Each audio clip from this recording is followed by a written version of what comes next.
Hey, what's up, you guys? AJ here, coming to you once again from the Thwip side. And tonight I'm taking advantage of a rain delay from my beloved New York Yankees to share with you my review on the Halo World Halo 20-year anniversary GameStop exclusive Warthog with Arbiter and Master Chief. And holy crap, that was a mouthful. I can't believe I did that on one take.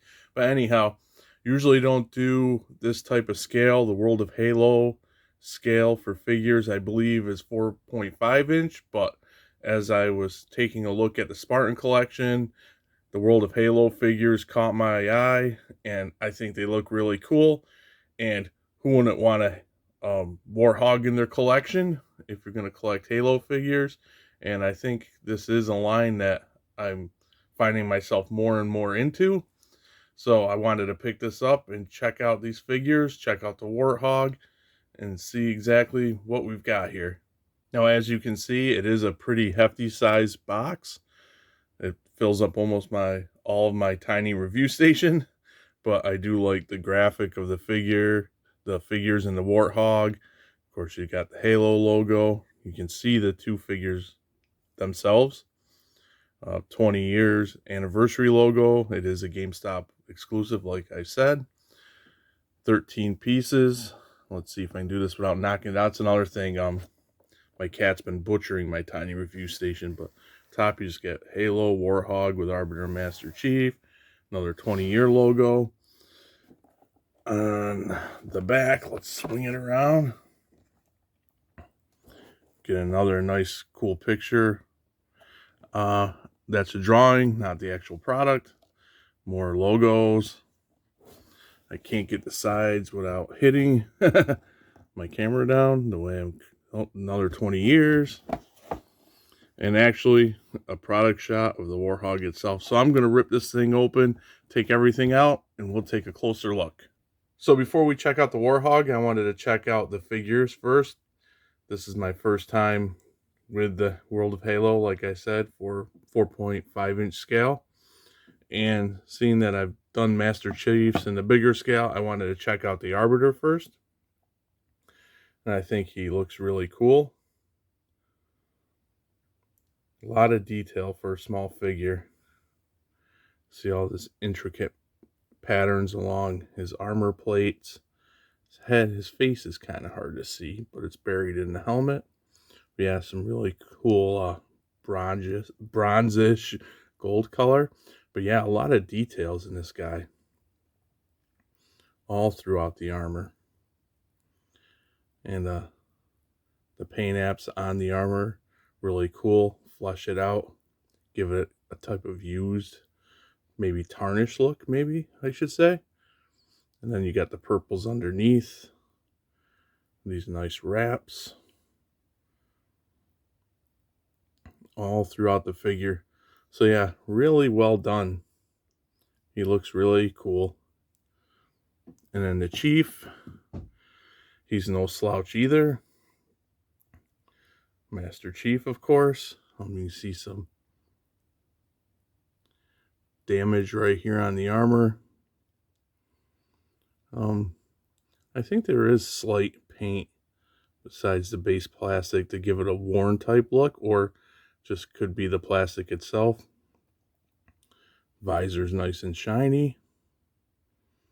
Yeah, so I'm really pleased on how these look. Really happy. As I said, I started keeping an eye, paying attention to these figures, and wanted to pick them up to check them out. Yeah, nice looking Master Chief as well. Master Chief comes with his gun, his assault rifle, I believe. And I think, does that peg? That looks like that peg's right there. If I can get it in. The weapons, just like in the Spartan collection, are very soft, so I can see where it's hard. Oh, I see. I'm going to have to get something in there. Some plastic. The hole is not totally cut open. So once I flesh that out, scrape some plastic, that should fit right in. Yeah, because right now it's not. And this is all very soft. And the Arbiter comes with his weapon. And I've been away from Halo for a long time. I've played the first 2 games, read the first few books, and then I moved on to PlayStation, and because I didn't play the games, I kind of dropped out of the lore. It just happened at the same time the TV show was coming on when I picked up an Xbox. So first thing I did on Game Pass was download the Master Chief Collection, and I'm currently playing through that to catch up. But yeah, really nice gun. Still kind of rubbery, not as rubbery as the rifle. So yeah, really cool little figures. Another thing I was interested in is how Master Chief articulates compared to his Spartan Collection Big Brothers. And it's pretty much the same. I mean, but the one thing I was impressed with is it seems you can get more head movement looking up and down. Mine might have been, my head on my Master Chief might be stuck. I'm not sure. I didn't try to free it. I just assumed. But that's learning a new company's, articulation scheme and how they do things. So I could be totally off and it could go up and down more. But for this one, yeah, nice. It does seem like his head is off kilter. And there's no tilt, but that's kind of strange. Hopefully the ball's not bending. Anyway, his arm will go up. Do this quick. Rotate. Now instead of a bicep swivel up high, these little guys have it at the elbow. Elbow has a decent amount of range. Wrist go in and out and swivel. I do wish, because of course gun holding hands, they go up and down, but neither hand does. This is where it articulates pretty much the same as his big brother. You get a little tilt, tiny forward, tiny back, barely any waist. I hope for the Spartans, for the Spartan Collection and these, they do find a way to improve in here. I don't see why they can't have a swivel under this, like, cod piece. It's like, we'll go out, it stops there, but you can push it. It might wear on the armor piece after a while. Yeah, I can see it's getting a little rough. It's got a cut here in the thigh. And here we go. Unfortunately, the little guy retains his big brother's from the Spartan Collection's ugly knees. Just must be a Halo thing currently from Jazzwares. Wicked Cool Toys is actually the label on the bottom of the maker, but Jazzwares owns them now, I believe. But yeah, so you saw that. His ankle swivels, not tiny bit of rock. I don't think it's made for that. And then forward pretty far, back a decent amount. So yeah, about the same articulation, but I'm not griping. I know what I'm getting into. And as I said, I just wish they'd work on some torso articulation a little bit. Now, the Arbiter's articulation has me really excited for what we're going to get. We are going to get some Covenant characters in the bigger Spartan size collection, and the World of Halo scale, 4.5 inch scale. His articulation has me excited for that. I hope it retains, characters retain the amount that he has, because he has pretty nice articulation. The only thing he can't do really is look up, of course. All that gets in the way, but he can look down a tiny bit. And he rotates, his head rotates like that.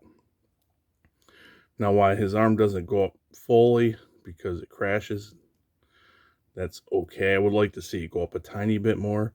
Once again, swivel at the elbow. You got the elbow joint, only goes to there. I'm sure because this is a smaller scale. But what really impressed me was his torso articulation. A lot of tilt, decent crunch, especially for this alien body type. A little crunch back, but also, like I said with the Chief, it's hard to get because this is kind of loose, but he does have waist swivel as well, so that's encouraging. He can, also he has in and out and rotate at the wrist. He can kick forward. The armor here is what stops it, but I'm not too bothered by that. So he goes back out like that. And here it stops from a lot of out, and I don't want to push that because this is thicker plastic than the Chief's armor.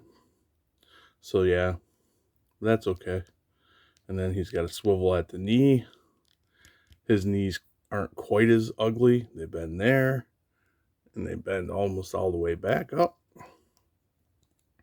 And he has a lot of nice rocker. Some of his joints are, oh, and he swivels here too.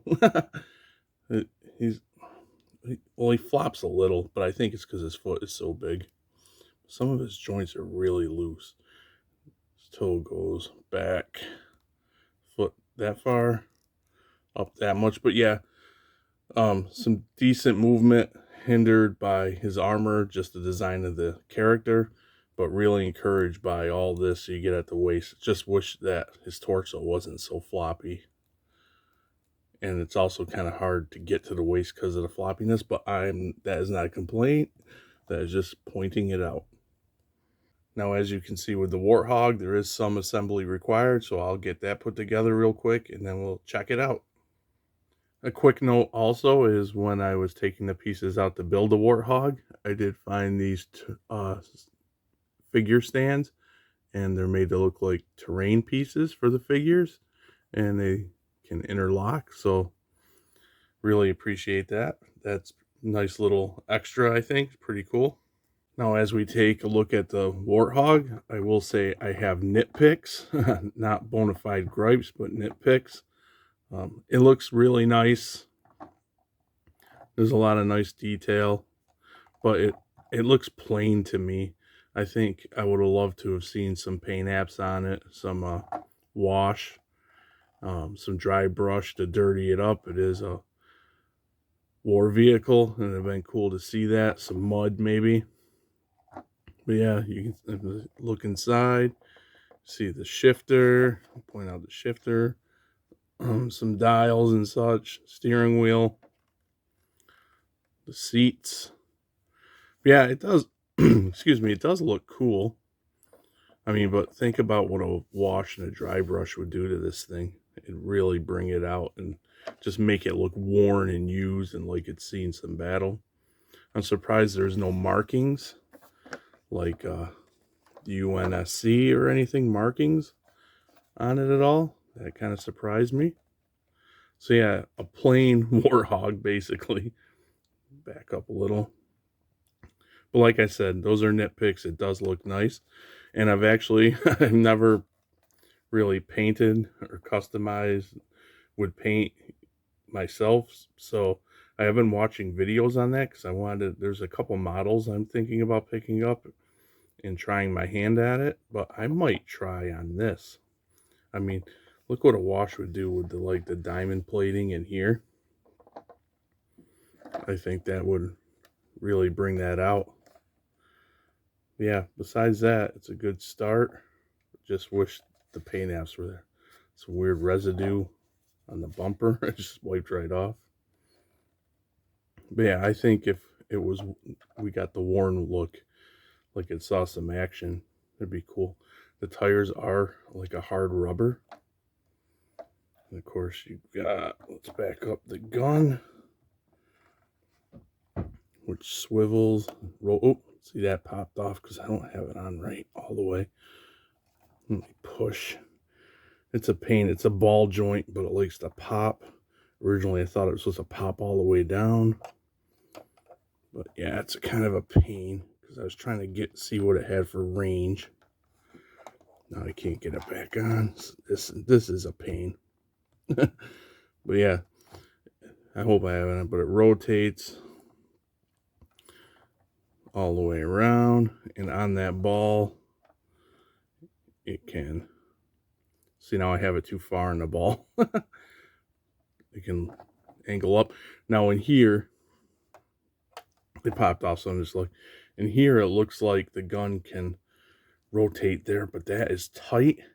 Maybe if I can heat it up, but I don't think it's that. If you can see in there, there's a screw. And I don't know how I'd get in there to loosen that screw. I think that screw is too tight.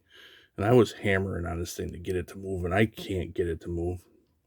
But I think if that was loosened up a little bit, it might, I think it was designed to go up and down here as well as on the ball. But there are pegs for a character to man the gun. So yeah, like I said, it's a very cool vehicle. I mean, I've always loved the Warthog look. With some paint apps, it would have truly stood out. It does roll really nicely. And one other nitpick, I wish it had some kind of suspension. They're known for bouncing. But yeah, like I said, nitpicks, but still pretty cool. And here's Master Chief in his sweet ride with the Arbiter in tow. Look how proud he is. So yeah, really cool. He was a little bit of a pain to get him in there and get him set up, but not too bad. But yeah, nice rotation. I think this looks pretty awesome. So let's see if I can get this all out again on one take. Bottom line for me is that I think the World of Halo GameStop exclusive Warthog with Arbiter and Master Chief is a really cool, really fun set. Nitpicks aside, I will go over them again. Basically, paint apps. The Warthog needs paint apps, I think, to make it really stand out. And I wish this wasn't stuck, so I get some more movement up and down. I believe it's stuck. But that being said, you can still get a decent amount of range with it. I can rotate on the ball down, which I don't know why you'd shoot your hood. And you can pop up a little bit. I think if I popped up too much now that I have the figure on there, that he'd fall right off. So maybe that's a great, maybe I don't want it to go up anymore. So yeah, looks really cool like this. It's a lot of fun. And my first impression of the World of Halo 4.5-inch figures from Wicked Cool Toys / Jazzwares is I think they're cool. I think they're really fun. And I think I'm going to start looking into picking more of this scale up. I don't usually do this scale anymore. Like I said, kind of once Star Wars Black Series hit, I moved and they went into the vintage collection for the smaller figures. I kind of strayed away. Pretty much now, some of those vintage collection figure prices are almost as much as the Black Series. I mean, I know Black Series has gone up too, but yeah, you can get single figures in this line for $10. So that's really cool. So yeah, nice addition to my newly and starting to grow Halo collection. And I look forward to checking out more figures in this scale. With that being said, drop me a comment, tell me what you guys think. And if you enjoyed the video, please consider subscribing, hitting that like button, and thwipping that notification bell. And I will see you guys soon right back here on the thwip side. Later. Beep, beep.